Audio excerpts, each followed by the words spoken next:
12 minutes or so. And now we're recording. I just heard. That's fine. Sounds good.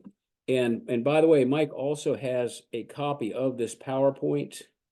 And I'm just going to start my little timer. If you all want it for reference later. So the Maryland Industrial Partnerships, MIPS, is part of the University of Maryland. It's part of the institute called MTech for short. You see that at the upper left. It's the Maryland Technology Enterprise Institute. It's a mouthful. Basically, it's many, many programs at the university based in College Park that assist entrepreneurs in myriad ways. And MIPS is one of those programs. And it's one of the few that has external grant funding from the state to fund R&D projects. And here's where I like to always emphasize, we are a company entrepreneur first program. Okay, we're not an academic program. We're not a technology transfer program. There's no university IP required. You might be familiar with the MII program at TEDCO. Fantastic, very successful, has helped many companies.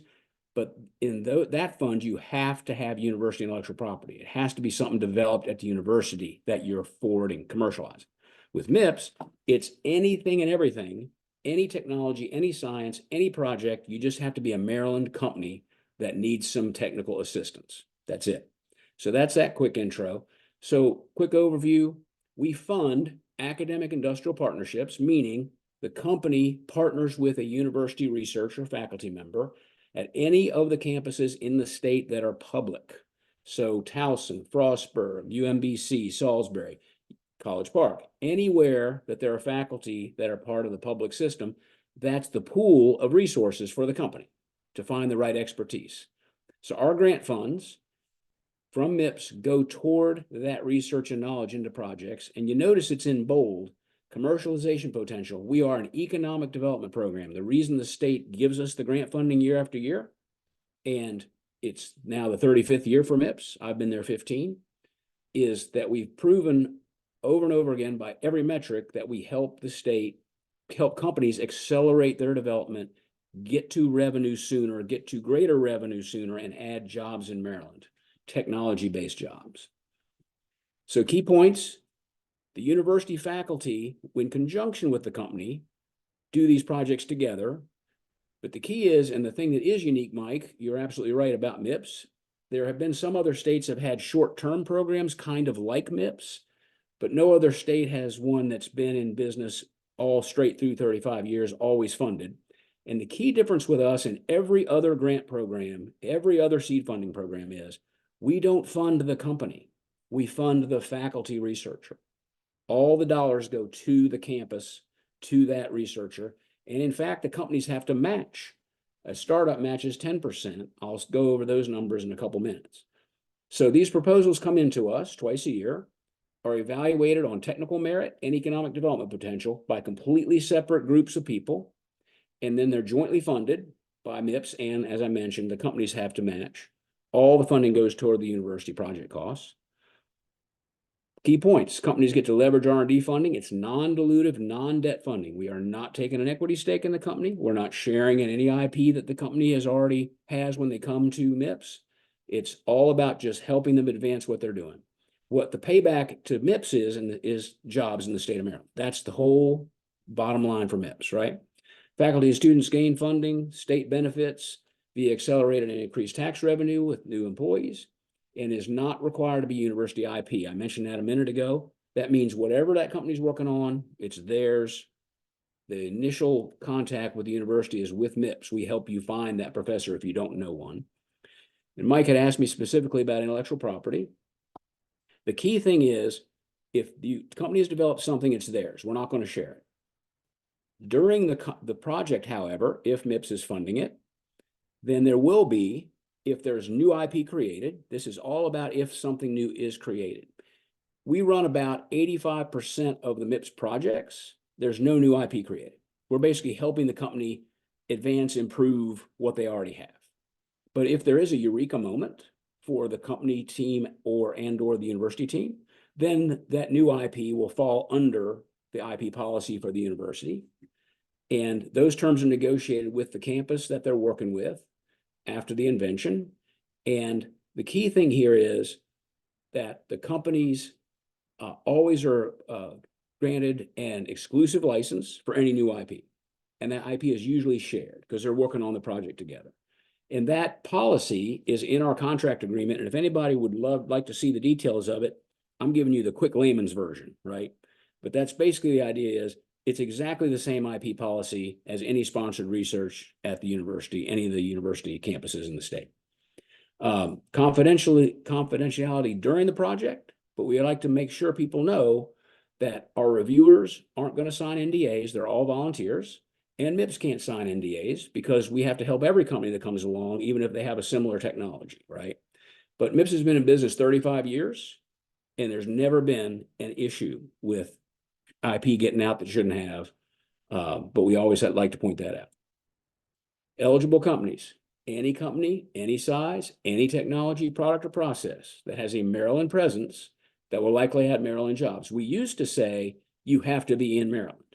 There's so many virtual companies now that what we really require is that the founder or the CEO, the founders and partners, at least one of them is a Maryland resident, and they show us in their business plan that's required with a startup proposal that they're going to add Maryland jobs, right? Because that's the point of the program. Here's the eligible campuses. A lot of folks have no idea that Maryland has this many individual public campuses. And there's actually more than these because there's individual labs and extension farms. Again, any faculty, any staff that has the right background and experience, that's who you can tap. Essentially, the companies are tapping these folks as a consultant. That's the idea. And MIPS is helping to fund it. So here's one of the most interesting slides for most folks. How much money are we talking about, right? So the basic MIPS grant is $100K a year for up to 2 years. And then you see the size of the companies in those pie charts.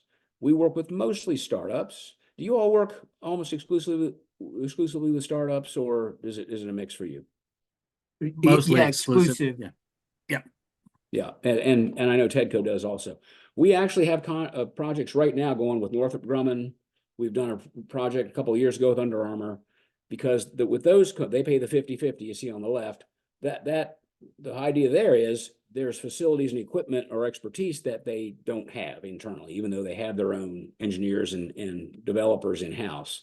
So we do see some of those, but we see vast majority, 70-80% of our applicants are startups. So I'll lean toward that one as I'm talking. You see we have a 1 to 20 full-time employees, and we have no time in business criteria. Let's see if I have that slide. Here it is. I couldn't remember which ones I cut out. So 1 to 20 employees, we do require that there's at least one, and that it doesn't, unpaid is fine. Obviously, early startups, stage startups often don't have income yet. The idea, though, is that there's at least one person or 2 people working half-time or 3 people working a third of the time, that somebody's working on this business every day, right? The idea, it's not still just a garage project now. You're really ready to commercialize. You really want to grow the company. So that's the 1 and up to 20. If you're a startup, you must submit a business plan and a financial balance sheet and pro forma projections. The larger companies that pay more we don't require that. Your sales must be under 2 million, and 0 is fine. We see a lot of brand new startups that aren't that are pre-revenue. And you see the other items there: no public stock offering, and must be in good standing with the state. So they need to be, if not brand new startups, certainly early stage. Any questions yet? I'm just rattling on here. Okay, great. We have a 60-day turnaround, usually less. For example, this coming May 1st, we've got a round coming up in less than 2 weeks now. So it's getting very, very busy for us. We'll turn that one around on June 20th is when the awards will be announced. The evaluation board will meet and the awards will be announced. And those projects would begin, the May projects will begin August 1, and the October deadline projects begin February 1. And we've been running at about a 42 or 43% success rate with MIPS, meaning if you apply, you have close to a 50% chance of winning. And that's that one. We have a partnership with the Maryland DNR, I always like to mention. Starting in 2009, DNR started funding some projects directly through MIPS. The application is identical. There's no difference at all. but it's a subset of proposals we send off to DNR if they might fit the criteria, which is something that's going to help sediment nutrient reduction in the bay, water quality improvement, basically, or climate change mitigation, since the climate change alone is dumping something like 900 million tons of nitrogen in the bay every year. So that's a part of why, that is why climate change is also included. And the beauty of that, just pictures of a few of the previous DNR projects. The reason that that's important to mention, and companies can apply, and as I say, there's no separate criteria for them to apply, but we send off a subset of proposals to DNR. If DNR wants to fund it, you will often get funded even if you fell below our funding line, right? Below the where we ran out of money. Because we always run out of funds before we run out of worthy proposals, right? Every round. Here's some DNR current projects that are underway. The list is here really just to take a quick look and say the titles of the projects give you an indication of all the different technologies that this is just what DNR has sponsored, right? You'll notice that many of them have oysters in them. That's one of their favorites because why? Oysters are the greatest natural filter in the world. They are the greatest water cleaners by nature that there are. So anything that improves the oyster industry, increases the number of oysters in the water. DNR is all for that. So we've done many, and we are doing many oyster-related projects. But we've done green roofs. You see a wind turbine project there. You see some solar, a couple different solar projects. It's whatever has the possibility of helping improve the water in the Chesapeake Bay. This is a typical round of MIPS. This was our last one. This was the last October deadline. These projects are kicking off now, have kicked off. Again, gives you an idea of the different campuses that participate. Notice that there's two at the bottom called continuing projects. These are the second year projects. I think I mentioned on the slide with the dollars on it that you can do a 1 or 2 year project. The amount of money available each year is exactly the same. And if a company feels that they need more money or than the 100K or more time or more time, they're welcome to apply for a phase 1 of 2. So this last round, you see that was the mix of projects that were funded. Some quick numbers for you here. In the history of MIPS, here's the jobs. This is kind of our tooting our horn slide, if you will. One of the ones that I think is most impressive is actually the ones at the bottom where 63% of all startups that we funded are still in business, right? So our vetting process must be pretty good, right? The ones we decide to fund. And 87% of MIPS funded startups are still in business 5 years later. So that's great stuff, great payback to the state. The return on investment alone makes it well worth it. We pay for ourselves and then some every year. Just a quick map to show you that this is just since 2018. The red dots are where the companies are located. There's actually 2 companies in Frostburg that unfortunately got underneath the Frostburg State University dot there. So there's 2 in Allegheny County. But you see that we participate, and it's important to us to have participation all over the state, right? It's wherever the companies are. And then whatever campus they partner with, it's not geographically important, right? Although if we see a Western Maryland company, of course, we'll look at Frostburg first. If we see a DC area company, we'll usually look at College Park first. If we see an Eastern Shore company, we'll look at UMES first. But it's all about where's that right talent, right experience and research interest that the company needs. And that's it for my slides. And I hit just under 15 minutes, 14 minutes. So I appreciate the time, and I hope that gives you a good feel for the program. The couple of takeaways I would say to you is, if you don't remember anything else and you've lost track of my contact info, just Google MIPS. You'll get the MIPS website, and all of our contact info is on there. And the way to apply is to talk to me, is email me, because the key thing for a company is they have to partner with that faculty researcher before they apply, right? That's the key, is you have to get together with a professor and say, okay, what can we do together for about 100K in about a year. And the professors know what things cost in their labs and on their campuses, and they know how much their grad students cost, and they know how much their postdocs cost and lab fees, et cetera. And you work up a budget, the company works up a budget with them and sends us a proposal. So that's it for me. Hope There is one, Betty has a question. You can just Sure. speak up, Betty. Great, thanks. Thanks, Ronnie, so much for the presentation. That was really helpful. I did not Sure. know. Betty Watson with Venki Energy. I was just wondering if, you were mentioning partnering with the professor, and there's so many campuses, which is great, but I obviously don't know what the specialties are across all those campuses. Is that something that you can help us with, kind of talking to you a little bit about what we're interested in and doing some matchmaking?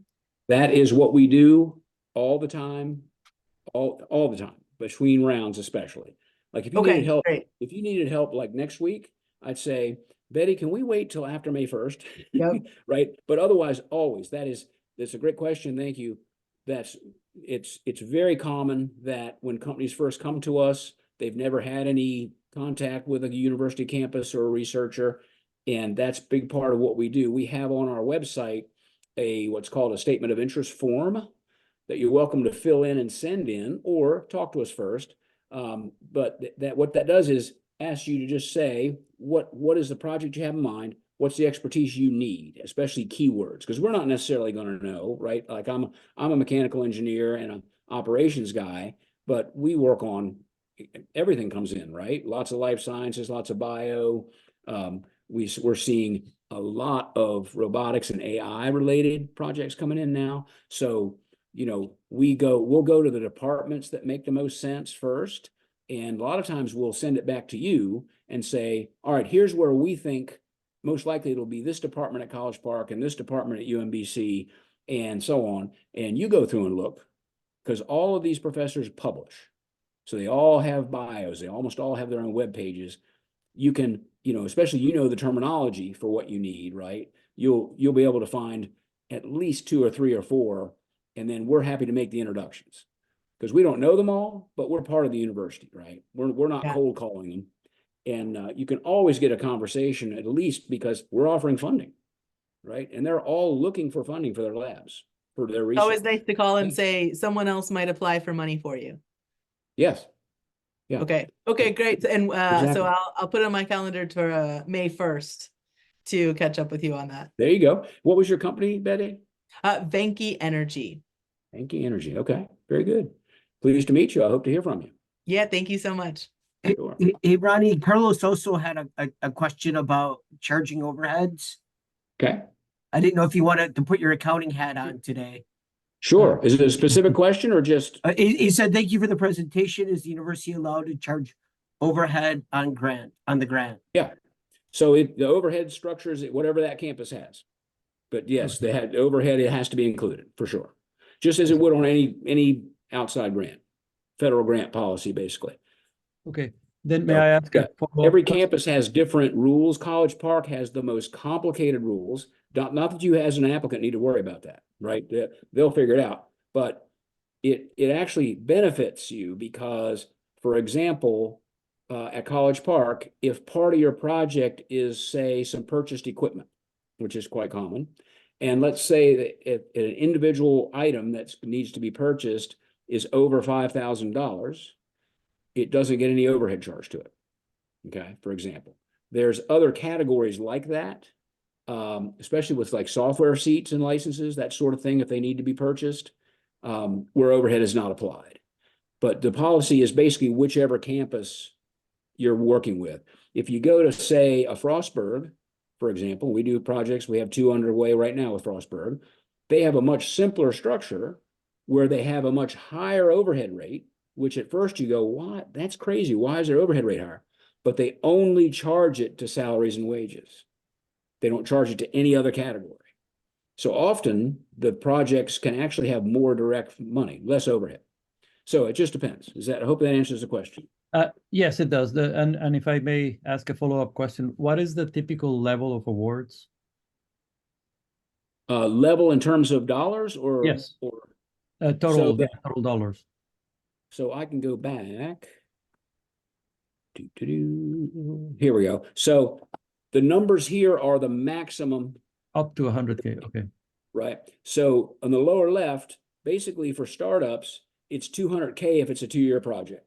And that includes the overhead, right? Any overhead Yes. that we have to pay. Okay, thank you. Sure. Sure does. Yep. Great question. Thank you. Sure, thank you. Any It- more it- questions? Ronnie, I mean, this is just my impression of working at MIA for the last year and a half plus. It, I feel like having a university partner helps if you're like an entrepreneur that's not from the university, because it opens a door to other funding.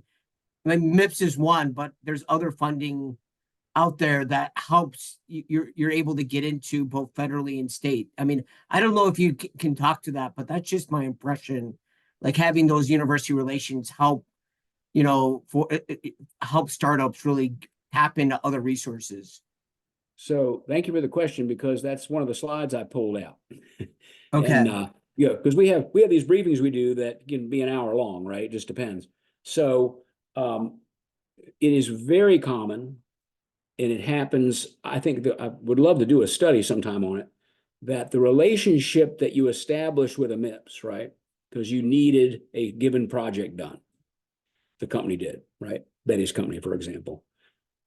That ends up being a lifelong relationship, or years and years, because why did you work with that professor in the first place? Because he or she had the specific expertise that relates to what you do. And sometimes it's a specialty for them. Sometimes it's their life's work and passion. Happens all the time. So that relationship happens. And then the grad students and postdocs that are in that professor's lab working on your project end up being your employees.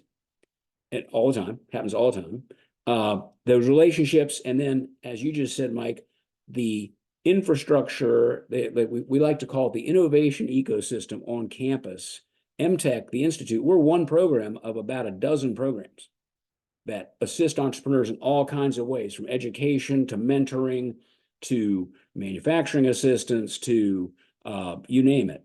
And so that those are all open to you, but you get to be much more involved with them when you're participating on that campus, right? And you're visiting and you're working with folks. So there's no question about it. And it often leads to another MIPS, right? I didn't mention that, but you can do, many companies do more than one, right? You get one that's done and you had a great experience, and now you need something else or further development on what you were already working on. You're welcome to apply again. And so that's absolutely true. And that includes maybe tapping into ME squared. I mean, if you're an outside entrepreneur right now, you really don't have access to that. But if you do a project with the university, that'll allow you to tap into MEII or ME squared in the future. Yeah. Yeah, that's true. That specific example is true if you, during your MIPS project, develop new IP, because now the university owns part of that IP. Okay. And it certainly does happen. Yeah. And we welcome, by the way, I mentioned that we're not a tech transfer program, but we welcome it. We see it, we have it happen quite often, right? Because that company might be a spinoff of technology developed at the university, and now they're forming a company around it, and they'll come to MIPS. And we see that quite often. All I was emphasizing was it's not required.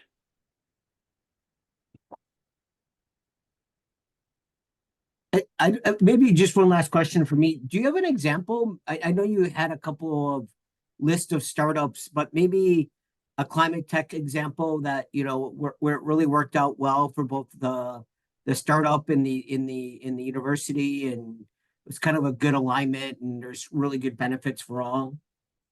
So what you just said is pretty much true of every MIPS. And I mean that. The project itself almost always goes famously. Occasionally there's one that, you know, it didn't work out, the technology didn't work as they had hoped, or there's more development needed and they're underfunded. That happens. But pretty much the key thing for us is that after the MIPS is over, we do track for 5 years. We send a report request, economic impact report, to each of the companies, asking them how they did. right? How they're doing, and did they add jobs, have they increased revenues, and so on. And so the thing about these lists here is these are projects that are underway now, right? So we don't know yet. But I can tell you that we've had, I cut the slides out, but we have a number of slides on a recent company that we helped start from scratch when they were 1 employee, and they're now up to over 100, is WellDoc. You might have heard of them. They basically started, they were the first to have a true remote handheld, and then they handheld device for being able to measure your blood sugar for diabetes patients, and they expanded it to other health items, and then transferred it to a smartphone app. And of course, now there's many others, but they were a pioneer in that. That's a very recent, fairly recent, they probably did their MIPS 7 or 8 years ago. That's one that comes to mind. But we've, as I say, the number of folks that are still in business is 87%. So, and I'd be happy if you're interested on our website. You're welcome to go there also. There's a place there for projects, and it shows all the rounds of MIPS and the list of companies. And we don't share anything proprietary, of course, but basically this same information you see on this screen here is there for all the past rounds of MIPS. So you can see what companies we funded, what professor it was, what the name of the project was, and how much the award funding was from MIPS.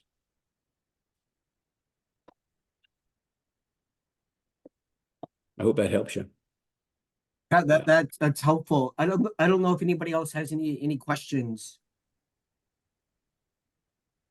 So great. I will mention, it came to mind when you were talking about MII and some of the other TEDCO grants in particular. We are a very complementary program to TEDCO. We work with them all the time. We typically are earlier stage than TEDCO. We don't require a working prototype, for example. They do. They want the company to be further along in their development typically than the earlier stage startups. So MIPS is not specifically only for that. As I mentioned, we work with the larger companies in the state also, but we typically are there to help the company, say, get that first working prototype designed and built via a MIPS project, so they can then qualify for TEDCO funding, right? So we relay companies back and forth to each other all the time. TEDCO will have someone interested, and they'll say, well, you know what, you're not quite ready for TEDCO yet, but here, go to MIPS. And we'll often say, hey, now that you have this MIPS underway or completed, have you checked into grants from TEDCO? So it's a great relationship. Ronnie, I had a question for relation to the 10% startup contribution. Sure. Can that come from another grant or another program that a startup has received capital for? Yes, we don't. MIPS has no requirements or restrictions on where the money comes from. We no longer take checks. We used to take checks up until just about 3 years ago. It's all electronic payments now, and but this is part of the funny story. Many times, that $10,000 would be 3 checks from different family members, right? Or we've had companies sign over their tax return checks to us.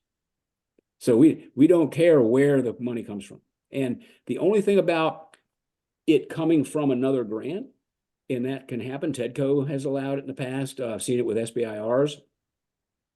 The only problem with that can be the timing, because you don't know the cycle time for knowing when you're going to actually have the money in your hands from a lot of the federal grants in particular is such a longer timeline that you'll apply to MIPS in May, and we're asking for your payment at the end of July so that the project can start in August, right? It's a quick turnaround. So it's sometimes that's problematic, is getting the timing to work out. But if it works out, and that's where you're getting your matching cash match from, it's fine with MIPS, fine with us. Okay. So right before the startup sends the payment, Okay. Yeah, basically the timing is you apply May 1, you win on June 20th. We'll send you the initial contract to sign right away.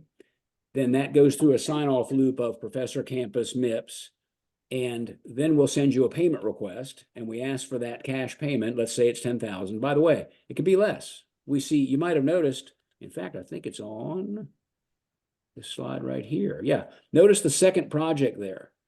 The award is $14,000. And you might say, what in the world is that? Well, this is a very small budget phase 1 project to help the company do the initial CAD designs for a system upgrade at their plant. It's a manufacturing plant in Cambridge. And they want to get corporate approval to do the full phase 2, which would be a $200,000 project because it's a large company, right?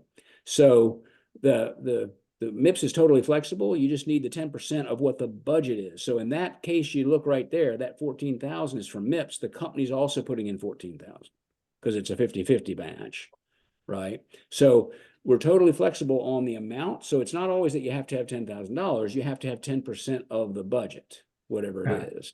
Most folks go for the maximum because it's $90,000 if you can come up with a match.